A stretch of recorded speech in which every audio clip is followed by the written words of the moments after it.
Henny Rahman mengaku sempat alami KDRT dari mantan suami, Zikri Daulay.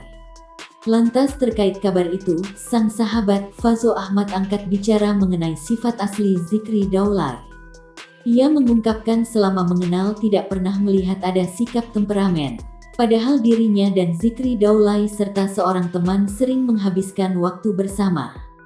Menurut Fazo, Zikri Daulay merupakan sosok yang baik dan memiliki kepribadian dewasa.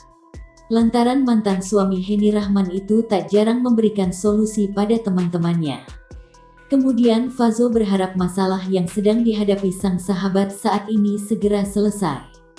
Sebagai sahabat, ia bakal terus memberikan dukungan dan doa untuk Zikri Daulay. Sebelumnya melalui Instastory, Henny Rahman bongkar perilaku sang mantan suami. Secara belak-belakan ia mengaku sempat mengalami kekerasan ketika bersama Zikri Daulay. Bahkan istri Alvin Faiz itu menerima kekerasan ketika sedang mengandung anak pertamanya. Tak sampai di situ, diungkap Zikri Daulay sering mempermainkan ucapan talak selama pernikahan.